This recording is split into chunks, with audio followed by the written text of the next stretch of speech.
Welcome back to another episode of Physical Education and Health Class.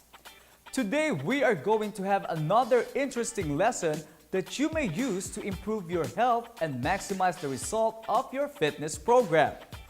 I am Teacher Mike and welcome to our subject, Health Optimizing Physical Education.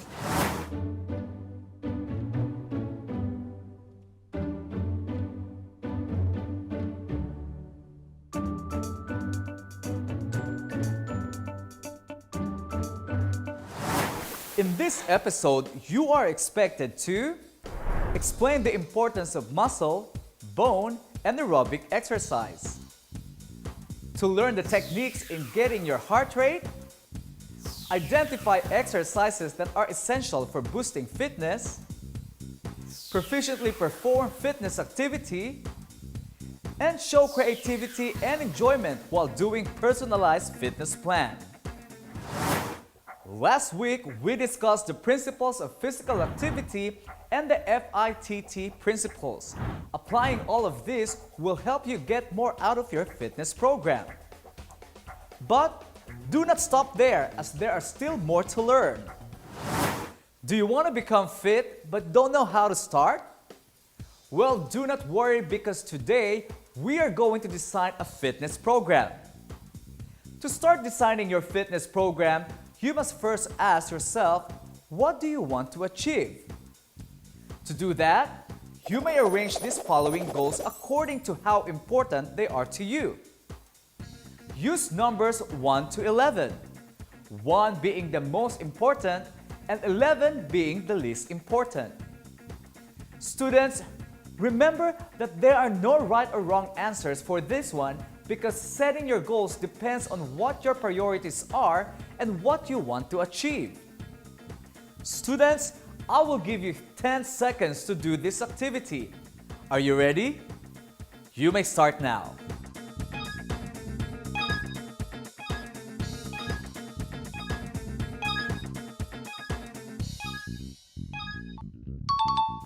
Great! Time's up! So tell me, which one did you score 1 or the highest priority, and which one did you score 11 as your least priority? As for me, I'm putting reshape or tone my body to be the most important. What about you? What goal is the most important for you? Let me know. Now that you have figured out your top priority in fitness, let us now have a closer look and study the fitness pyramid. These are the different activities listed in the pyramid. And this indicates the number of times that a person should do these activities. On the top part of the pyramid, what advice is indicated with sitting, computer, and TV time? You are correct. It says here that we should cut down on those and have more time doing strength and flexibility activities at least twice a week. 3 to 5 times a week of cardio and other recreational activities, and as much as possible, more activities that require us to be more active. Now let us find out the different classifications of exercises that you may want to include in your fitness program. You may begin with improving on aerobic fitness. It makes you sweat, makes you breathe harder, and get your heart to beat or beating faster.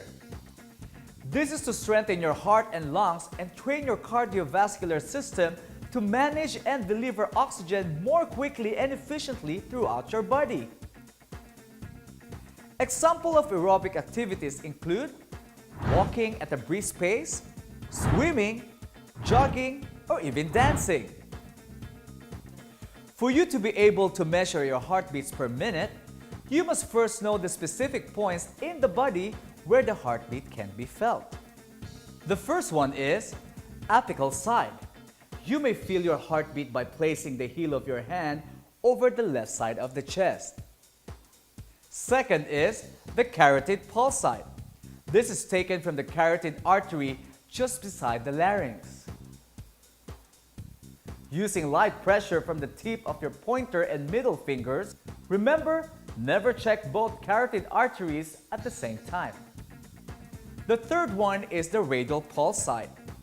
This is taken from the radial artery at the wrist in line with the thumb, using the tip of your pointer and middle finger.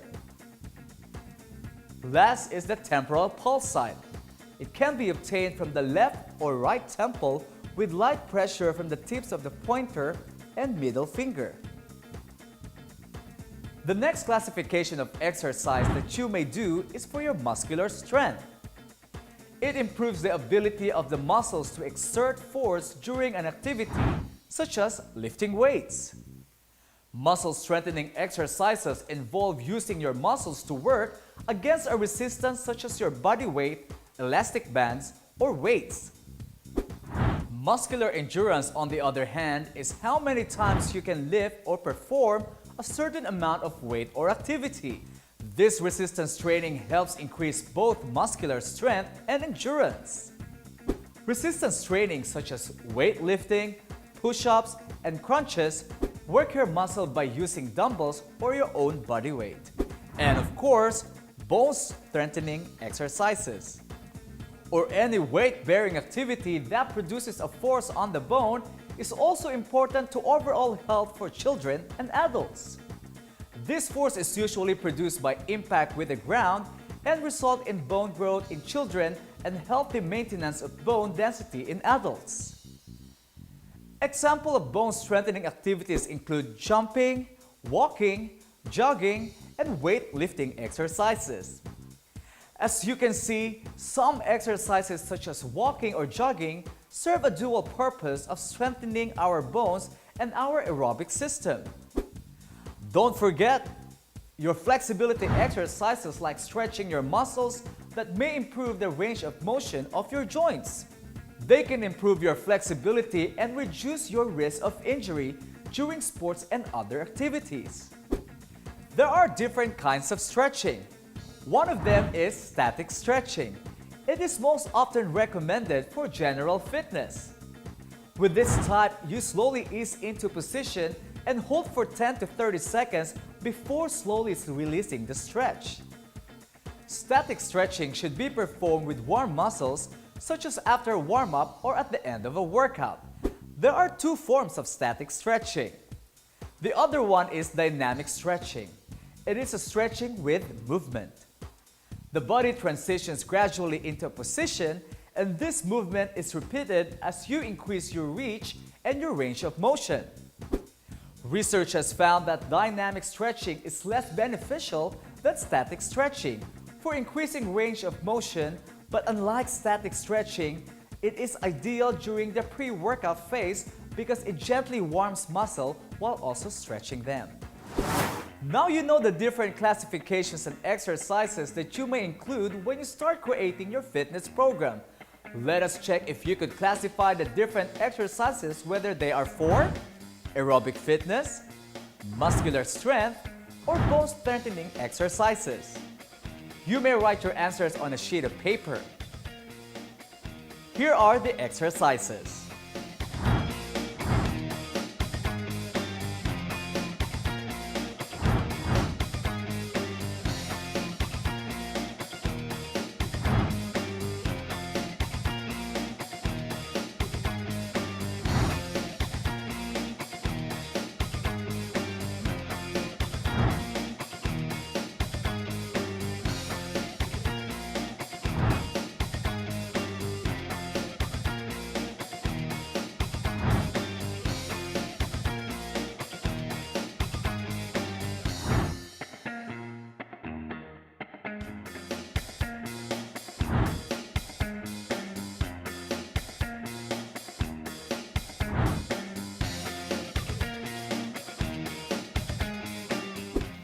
I'll give you a few seconds more to finalize your answers.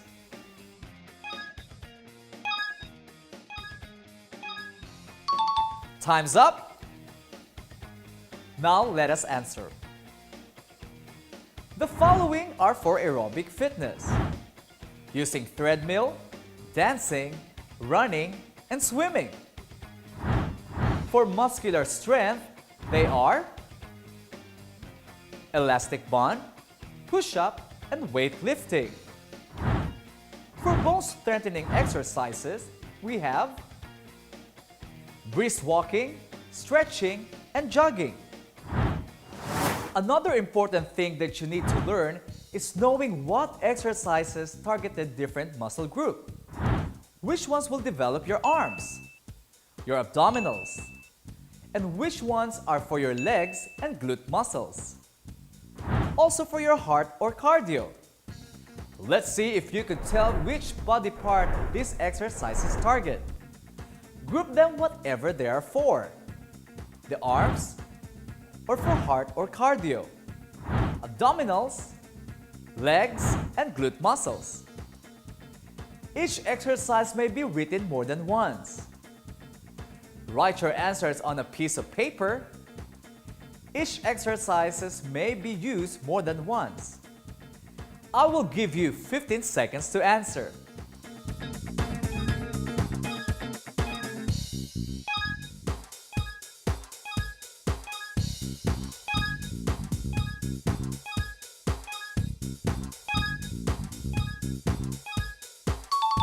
Time's up.